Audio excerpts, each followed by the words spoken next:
नमस्कार दोस्तों, आप सभी लोगों का इस YouTube चैनल पर स्वागत है।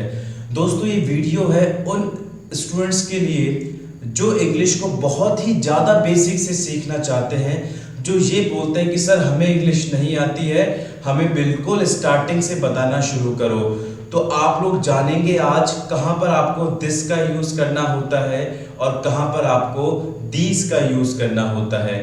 तो जैसा कि आपके सामने यहाँ पर लिखा हुआ है गाइस, जो आपका दिस वर्ड है, दिस को हिंदी में पढ़ा जाता है यह, और दीज वर्ड को इंग्लिश में पढ़ा जाता है ये।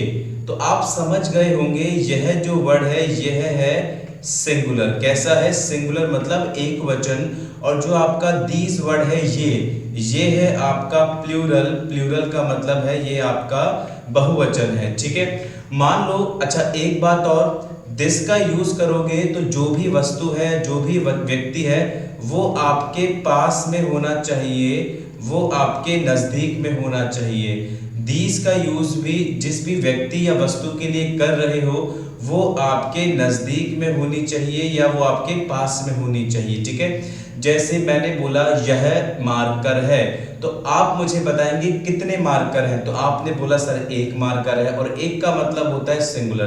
तो क्योंकि यहाँ पर ये एक ही है, यहाँ पर ये सिंगुलर है, इसीलिए आप यहाँ पर किसका यूज करेंगे?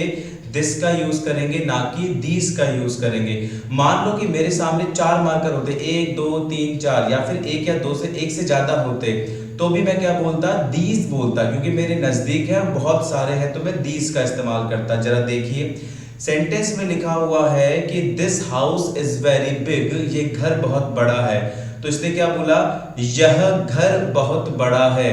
तो यह वर्ड किसके लिए आया? घर के लिए आया। और आपने बोला अच्छा सर घर तो यहाँ पर एक ही है, मतलब सिंगुलर है, तो आप दिस का यूज कर देंगे। फिर आपने देखा दिस बुक इज माइन, यह किताब मेरी है। आपने क्या बोला? आपने बोला यह किताब मेरी है। अब आपने देखा किताब कितनी है, तो आपने बोला यार किताब तो एक ही है, और जब एक ही है तो आपने किसका यूज किया? आपने दिस का यूज किया। बिल्कुल ठीक बात है। तो चीजें नजदीक हो, वस्तु या व्यक्ति नजदीक हो और एक हो, तो क्या आएगा? दिस आएगा। अब आते हैं दीस पर। दीस में क्या होता है?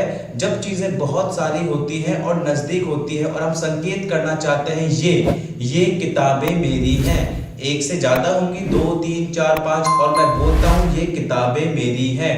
इसका मतलब ये हुआ कि यार बहुत सारी चीजें हैं, बहुत सारी वस्तुएं, बहुत सारे व्यक्ति हैं और मेरे नजदीक हैं, तो मैंने किसका यूज किया? दीस का। जैसे दीज बुक्स आर माइन, ये किताबें मेरी है। मैंने क्या पढ़ा?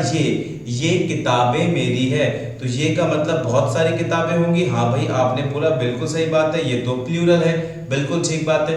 दूसरा देखो, दूसरा है these house are very big, ये आपने बोला ये घर बहुत बड़े हैं, तो ये मतलब बहुत सारे घर हैं आपके, और घर कैसा है आपका? प्लूरल है, सिंगुलर है, ये है आपके प्लूरल। तो गाइस आपको समझ में आ गया होगा कि अगर एक वस्तु है, एक व्यक्ति है और वो नजदीक है तो दिस, और अगर एक से ज्यादा है और नजदीक है तो दीस का यूज करते हैं। आने वाली वीडियो में आप पढ़ेंगे दैट को और दोस्त को। तब तक के लिए इस वीडियो को लाइक कीजिए, शेयर कीजिए और सब्सक्राइब कीजिए।